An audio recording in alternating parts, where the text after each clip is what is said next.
네, 20번째 시간 수익화 실전 책에 대한 내용입니다. 여기까지 따라와 주신 여러분들 정말 박수를 쳐드리고 싶습니다. 짝짝짝. 수익화 여러 가지가 있겠지만 그 중에 하나는 책이라는 걸 말씀을 드리고 싶어요. 제가 사무실을 만들 때 굉장히 많은 출판사로부터 연락을 받았거든요. 이게 한 10,000명이 되지 않았을 때 한 8,000, 9,000일 때 처음으로 DM이 왔어요. 어떤 이제 중소규모의 출판사였는데 이 사무실을 책으로 낼 생각이 없느냐, 한번 미팅을 해보자 라고 해서 미팅을 했고, 요새 책을 판매하는 이 추세는 이런 인스타툰을 이제 한 절반 정도는 그런 웹툰으로 채우고 나머지 절반은 작가의 에세이로 채우는 방식에, 그래서 뭐 무슨 인문서적 쪽으로 이렇게 출판을 할 수 있다 말씀을 하시더라고요. 근데 이제 여러 가지 조건이 뭐 좀 좋긴 했는데 저도 이제 사람인지라 기왕이면 좀 큰 곳이랑 하고 싶다 이런 생각이 있어가지고 연락을 더 기다리다가 굉장히 많은 출판사의 연락을 받았었고, 그 중에서 어느 정도 규모도 있고 그래서 좋은 책을 많이 낸 출판사와 계약을 하게 되었어요. 그래서 8쇄까지 현재 찍었는데요. 제목을 정하는 것부터 시작해서 목차를 구성하는 것까지 다 이제 제가 했었어요. 그 사무실의 주인공 이름인 조용히, 이 주인공의 이름을 활용해서 이제 책 제목을 지었고, 그거를 출판사에서 흔쾌히 너무 좋네요 하면서 이제 받아주셔서 그렇게 책 제목이 되었고요.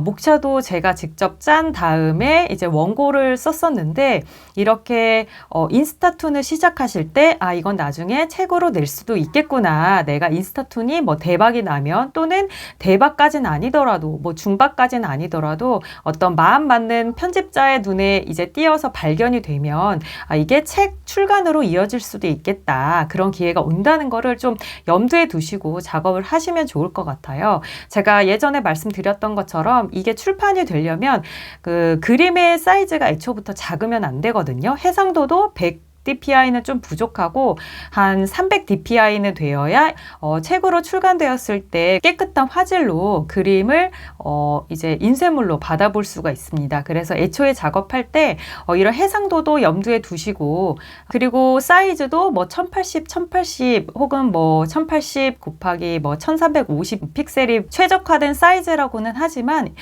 나중에 출간할 걸 염두에 두시면 뭐 1920 픽셀이랄지 이렇게 좀 더 사이즈를 좀 넉넉하게 잡고 작업을 하시는 거를 추천을 드립니다.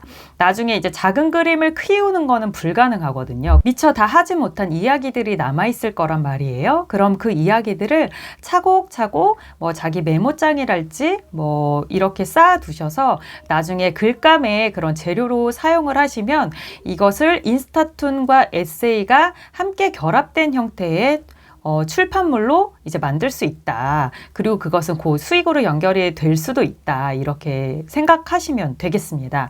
사무실 책은 이제 8쇄까지 찍었다고 해요. 보통 이제 책 정가의 10%를 이제 저자 몫으로 주거든요. 그러면 이제 얼마를 벌었을까요? 이게 어떻게 보면 큰 돈이 아닐 수도 있는데 또 쏠쏠한 그런 돈이 입금이 되기 때문에 여러분께서 좀 책도 꼭 염두에 두시고 나중에 직접 목차를 짜는 것도 한번 생각해 보셨으면 좋겠습니다.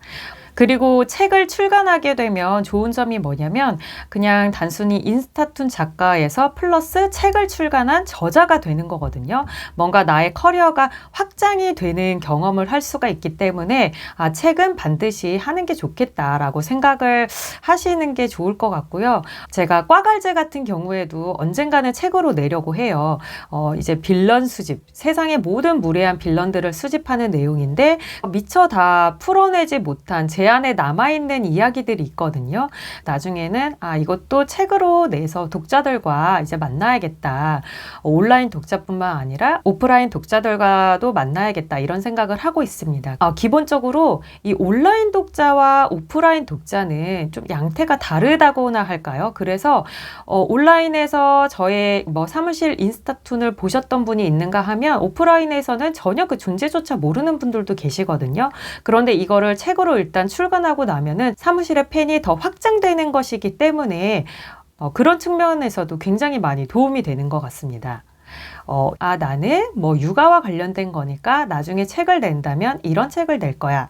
나는 연애와 관련된 인스타툰을 하고 있으니까 나중에 책을 낸다면 약간 이런 몽글몽글한 이야기로 더 풀어낼 수 있을 거야.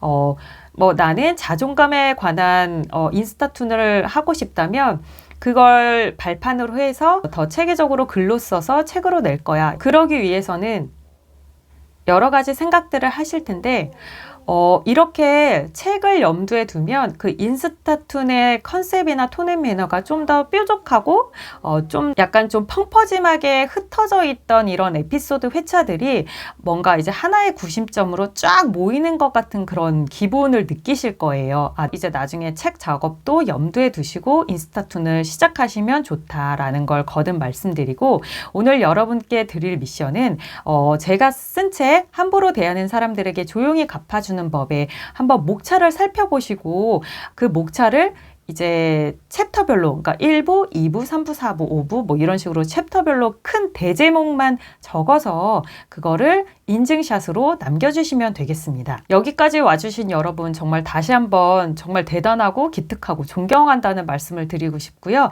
저는 다음 강의 때 뵙겠습니다.